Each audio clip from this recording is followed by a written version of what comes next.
CM YS Jaganmohan రెడ్డికి ధన్యవాదాలు తెలిపిన పెనుగొండ ఎమ్మెల్యే అనంతపురం ఎంపీ అభ్యర్థి శంకర్ నారాయణ. పెనుగొండ శాసనసభ్యులు అనంతపురం జిల్లా ఎంపీ అభ్యర్థి శ్రీ శంకర్ నారాయణ మాట్లాడుతూ, నేను ఉమ్మడి అనంతపురం జిల్లా వైఎస్ఆర్సీపీ అధ్యక్షుడిగా మరియు పెనుగొండ ఎమ్మెల్యేగా మాజీ మంత్రిగా ఉన్న నాకు 2024 ఎలక్షన్లో అనంతపురం ఎంపీ అభ్యర్థిగా ప్రకటించినందుకు సీఎం వైఎస్ జగన్మోహన్ రెడ్డికి ధన్యవాదాలు తెలుపుతున్నానని తెలిపారు.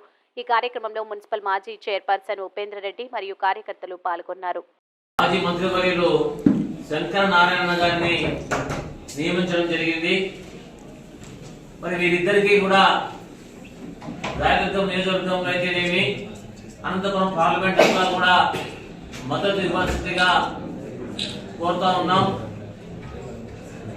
మరి ఎవరికైనా కూడా పార్టీని సుప్రీం గౌరవ ముఖ్యమంత్రి వర్యులు జగన్మోహన్ రెడ్డి గారి నిర్ణయాలే ఆదేశాలే శిరోధార్యం అని చెప్పేసి తెలియజేస్తూ, మరి ఇప్పటి నుండి కూడా రాయదుర్గం నియోజకవర్గంలో పార్టీ కార్యక్రమాలన్నీ కూడా మెట్టు గోవింద్ రెడ్డి అన్న ఆధ్వర్యంలోనే జరుగుతాయని చెప్పేసి తెలియజేస్తూ, మరి పార్టీ శ్రేణులు అంతా కూడా మెట్టు గోవింద్ రెడ్డి గారి నాయకత్వాన్ని బలపరచాలని, ఇది ఎన్నికల సమయం, రాబోయే ఎన్నికలలో అందరూ కూడా ఆయన గెలుపుకు సమిష్టిగా ఎలాంటి గ్రూపులు లేకుండా సహకరించాలని చెప్పేసి కోరుతా ఉన్నాం.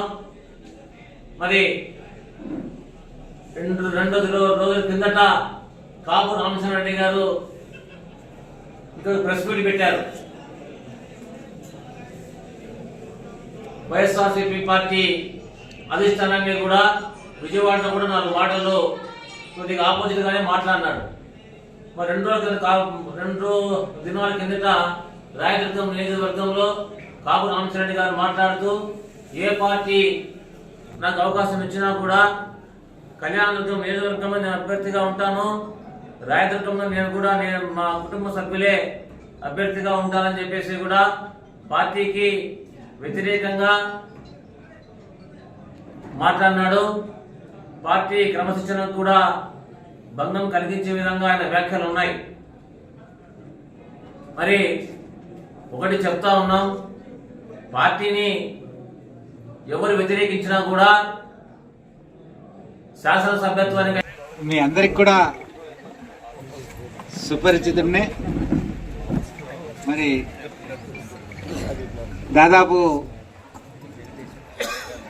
2019కి ముందు 10 సంవత్సరాల పాటు అనంతపురం జిల్లా ఉమ్మడి జిల్లా వైఎస్ఆర్ కాంగ్రెస్ పార్టీ అధ్యక్షుడిగా, మరి అధికారం వచ్చిన తర్వాత గౌరవ ముఖ్యమంత్రి జగన్మోహన్ రెడ్డి గారి ఆశీర్వాదంతో ఆశీస్సులతో మంత్రిగా,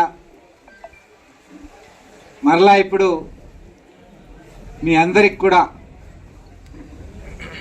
సేవ చేసే అవకాశాన్ని మరలా గౌరవ ముఖ్యమంత్రి జగన్మోహన్ రెడ్డి గారు మరి పార్లమెంట్ అభ్యర్థిగా నన్ను నిర్ణయించి మరొక్కసారి మీ అందరికి కూడా సేవ చేసే అవకాశాన్ని